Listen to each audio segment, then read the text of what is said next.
Quero convidar você a abrir a sua Bíblia no Evangelho de Mateus, no capítulo 28. O Evangelho segundo São Mateus, o capítulo 28.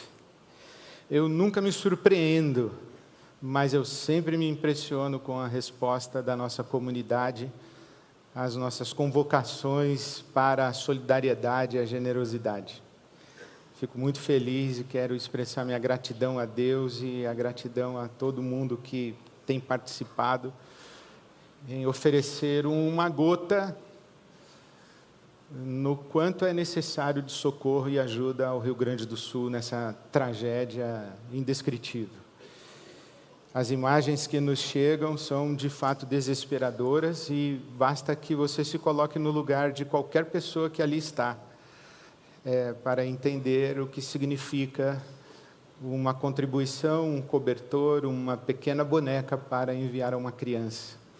E a minha oração é que todas estas expressões, ainda que pequenas, sejam multiplicadas por Deus nosso Pai e sejam suficientes para abençoar pessoas, para que elas se lembrem que não estão sozinhas, que estão com o Brasil inteiro olhando por elas e que Deus também as encontra na sua necessidade, na sua dor.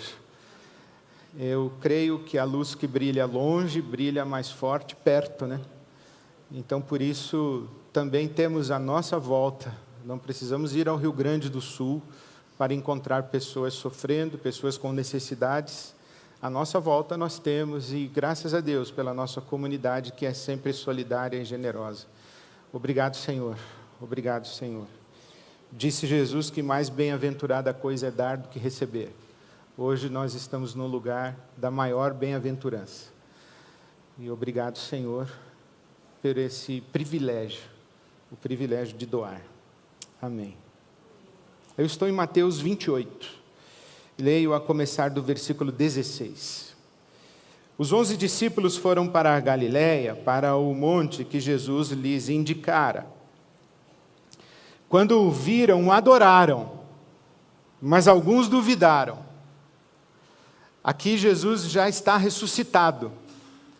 Jesus foi crucificado, já ressuscitou e encontra-se com os seus discípulos ali na Galiléia. Alguns o adoraram, caíram de joelhos diante do Cristo ressurreto e alguns duvidaram. Então Jesus, versículo 18, aproximando-se deles, disse: foi-me dada toda a autoridade nos céus e na terra. Portanto, indo, façam discípulos de todas as nações, batizando-os em nome do Pai, e do Filho, e do Espírito Santo, ensinando-os a obedecer a tudo o que eu lhes ordenei. E eu estarei sempre com vocês até o fim dos tempos. E eu estarei com vocês até a consumação dos séculos. Aqui nesse pequeno trecho do Evangelho está explícito o que nós poderíamos chamar de cristianismo básico. O básico do Evangelho e o básico da nossa fé cristã está aqui. Isto que celebramos hoje com o batismo nas águas de irmãos e irmãs, e estamos fazendo durante todo o domingo, inclusive na celebração hoje à noite, às 18 horas, já fazemos há mais de 2000 anos, já se passaram mais de 2000 anos destas palavras de Jesus: indo, façam discípulos de todas as nações, ensinando-os a guardar todas as coisas que eu os tenho mandado, e batizando-os em nome do Pai, do Filho e do Espírito Santo. Já se passaram 2000 anos, e nesses 2000 anos nós temos muitas tradições cristãs, nós temos muita diversidade no corpo de Cristo, nós temos uma pluralidade imensa, nós temos várias declarações doutrinárias, vários conjuntos de doutrinas, dogmas, de crenças, livros e mais livros foram escritos, e a gente quase que se perde quando a gente pensa em 2000 anos de tradição cristã. Afinal de contas, o que é o cristianismo? Ou de que cristianismo estamos falando? É claro que o cristianismo não é o mesmo nos Estados Unidos, em Dallas ou Atlanta, E em Angola, por exemplo, ou Moçambique, se você vai à cidade de Beira, você encontra cristãos. Ontem eu estava em conversas com o pastor Munter Isaac, que é pastor de uma igreja luterana em Belém. E ele estava me contando a situação dos nossos irmãos e irmãs cristãos em Belém, cristãos palestinos. Se você vai a Jerusalém, você encontra cristãos que são israelenses. Nós temos famílias, eu tenho um amigo que era membro da IBAB e fez a Aliá. Ele, judeu, voltou para Israel, hoje ele é cidadão israelense com a sua família, mora nos arredores de Jerusalém. E então, se você vai a qualquer parte desse universo, desse mundo que nós conhecemos, existe uma igreja cristã, existem cristãos. E é claro que não são cristãos iguais.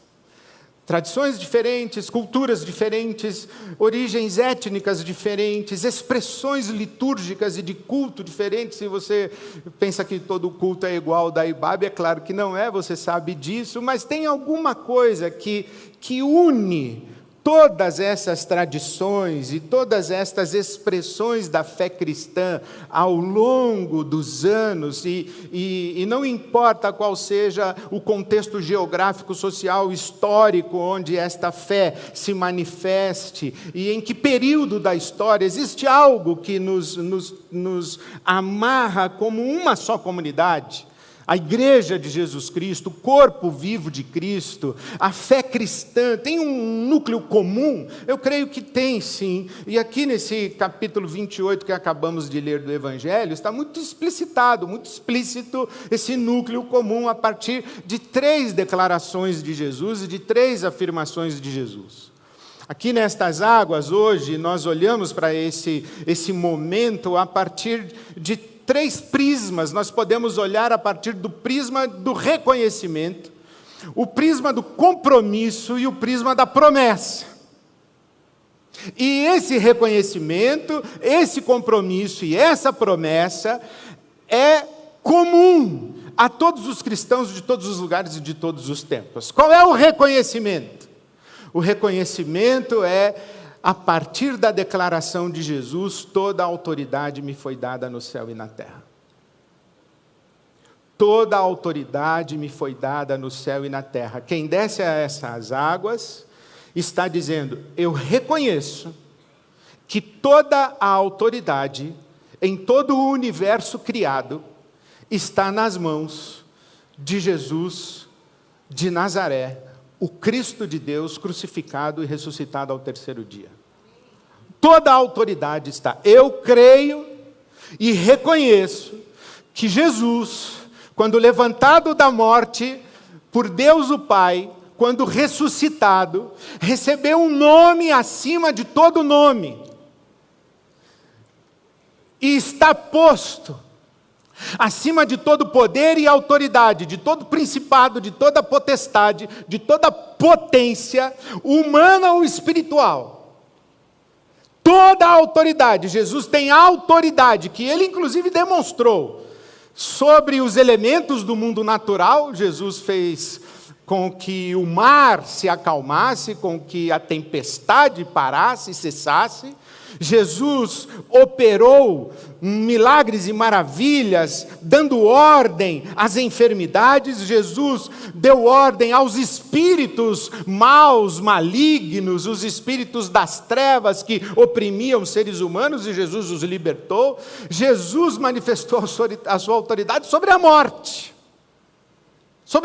ao ressuscitar pessoas. E definitivamente sobre a morte ao ser ressuscitado por Deus o Pai. Então Jesus tem um nome acima de todo nome, não só no céu, na terra, debaixo da terra, não somente nesse século, mas também no vindouro. Jesus é a autoridade, é o nome acima de todo nome, e diz o apóstolo Pedro que é o único nome mediante o qual nós somos salvos e nós temos esperança. É Jesus. Jesus é Deus encarnado. Jesus é o Verbo que se fez carne. Palavras do apóstolo Paulo aos Colossenses é que Jesus é aquele em quem habita a plenitude da divindade. Jesus é a exata expressão de Deus, porque Ele é o próprio Deus que se faz carne. Disse o autor da carta aos Hebreus, Jesus é a exata expressão de Deus. Tudo o que podemos saber a respeito do Deus Criador dos céus e da terra está revelado em Jesus. Não é tudo o que existe a respeito do Criador dos céus e da terra, é tudo o que podemos saber a respeito de Deus, o Criador dos céus e da terra, está revelado em Jesus. Jesus Cristo é Senhor, é o mínimo irredutível da fé cristã. Se você tirar uma palavra dessa frase que eu acabei de dizer, você desmonta a fé cristã. Para que a fé cristã se sustente, nós temos que afirmar Jesus, que é o encarnado, o que nasceu do ventre de Maria, em Nazaré, Jesus, o Nazareno, Jesus Cristo, o Messias, o ungido de Deus, o Filho do Deus vivo. Jesus é Jesus. Agora, Jesus, o Cristo, é Senhor. Kyrios, o nome que se dava ao imperador romano. Todo imperador queria ser Senhor. E nós cristãos, desde a ressurreição de Jesus, dizemos que só existe um Senhor. É Jesus, o Cristo. E ao nome dele, todo joelho se dobrará, toda língua confessará que Ele é Senhor, e Deus então receberá toda a glória. Ontem em nossa casa, no almoço da família, a conversa rodou para falarmos sobre energias positivas e negativas. Existem? Existem. Algumas delas são personificadas, algumas delas ganham nomes, algumas delas têm RG, CPF. Algumas delas nunca encarnaram. Algumas delas dependem daquilo que a gente ingere numa refeição. Algumas delas, inclusive, nós criamos na nossa cabeça. Nós imaginamos, nós temos a capacidade de criar energias negativas que nos adoecem. Algumas delas são acumuladas pela nossa história. Enfim, energias positivas e negativas, e começamos a conversar sobre isso, e então um de nós disse assim, essa semana eu senti uma energia negativa, e eu deitei e comecei a bocejar, e não parava, e eu falei, Jesus Cristo, me livra disso, e passou. Falei, amém, é assim mesmo que funciona. Ao nome de Jesus, tudo se dissolve. Porque Jesus é aquele que detém toda a autoridade nos céus e na terra. Toda a autoridade. A palavra aqui é muito bonita, é exousia. É poder, legitimidade e capacidade. Tem gente que tem poder, mas não tem legitimidade. Ocupa uma cadeira, mas não devia estar lá. Roubou no jogo para sentar nessa cadeira, não devia estar lá. Tem poder, mas não tem legitimidade. Outros têm poder e legitimidade, mas não têm capacidade. Outros têm legitimidade e capacidade, mas não têm poder, porque alguém sequestrou o poder e o sujeito está lá de fantoche. Jesus diz, não, eu tenho exousia. Eu tenho poder, porque me foi dado um nome acima de todo nome. Eu sou legítimo, porque eu venci a morte. E eu tenho capacidade, eu posso fazer valer a minha vontade. Sobre a chuva, sobre o morto, sobre a lepra, sobre o tempo. Eu sou Jesus, nas minhas mãos está toda a autoridade. A segunda coisa que se diz aqui, é que Jesus afirma, indo façam discípulos de todas as nações, batizando-os em nome do Pai, do Filho e do Espírito Santo, ensinando-os a obedecer a tudo que eu lhes ordenei. Então existe um reconhecimento, eu reconheço que toda a autoridade está nas mãos de Jesus, e existe um compromisso, eu me comprometo a viver sujeito a essa autoridade. Eu cresci numa tradição de igreja, aprendi na igreja, na escola dominical, que tinha uns crentes, naquele tempo existiam uns crentes assim, que você não valia um centavo. Hoje não, é muito raro encontrar um crente assim. Aqui na Ibaba, inclusive, não tem nenhum. Mas naquela época da minha infância, tinha uns crentes assim que não valiam um centavo. E aí a gente ficava meio chocado, e a explicação era a seguinte: é que eles aceitaram Jesus como Salvador, mas ainda não aceitaram Jesus como Senhor. Não funciona assim. Jesus só salva aquele que se submete à sua autoridade. Porque quem não se submete à sua autoridade ainda é rebelde. Jesus não salva rebeldes. A Bíblia Sagrada, o apóstolo Paulo diz assim, olha, se com a tua boca confessares ao Senhor Jesus, e em teu coração creres que Deus o ressuscitou dos mortos, então serás salvo. É ao Senhor, não é ao Salvador. A salvação é consequência natural da submissão. Por isso Jesus diz assim, olha, nem todo aquele que me diz Senhor, Senhor entrará no reino dos céus, mas apenas aquele que faz a vontade do meu Pai. Ser discípulo de Jesus não é uma questão de crer ou acreditar. Ser discípulo de Jesus é uma questão de seguir, imitar, obedecer, esforçar-se para viver segundo a sua vontade, ou, nas palavras de Jesus, guardar todas as coisas que Ele mandou. Isso é ser discípulo. É da ordem do fazer. Eu digo para você o seguinte, sabe que eu sou atleta, né? Sou atleta. Aí você pergunta, e o que você faz, pastor? Eu falei, eu sei tudo sobre atletismo.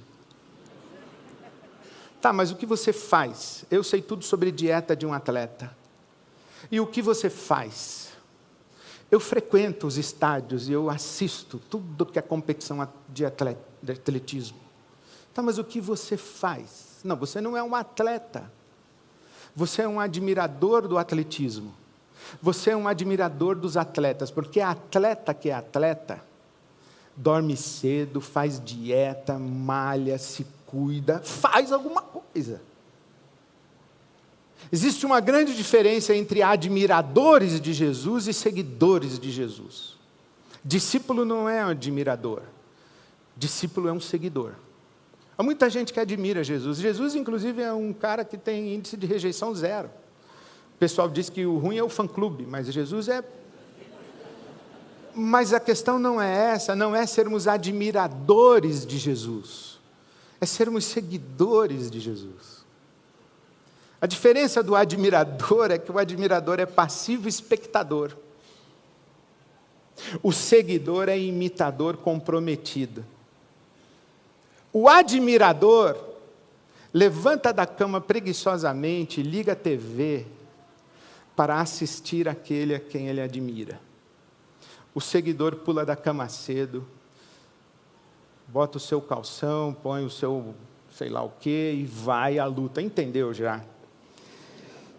Reconhecimento, reconheço que toda a autoridade foi dada a Jesus.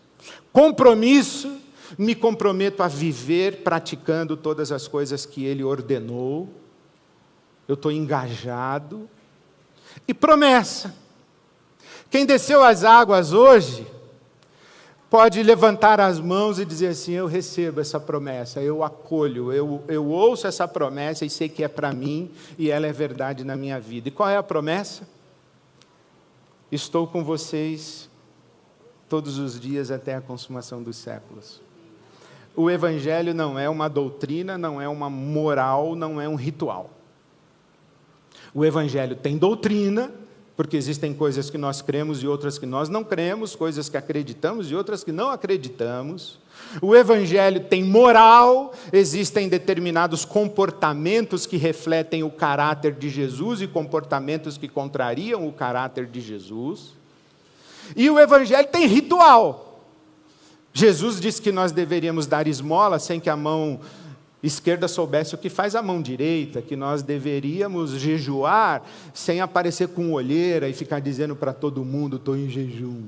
Jesus disse que nós deveríamos entrar no quarto, fechar a porta, o nosso Pai que nos vê em secreto veria a nossa oração e nos daria recompensa. Então nós temos rituais.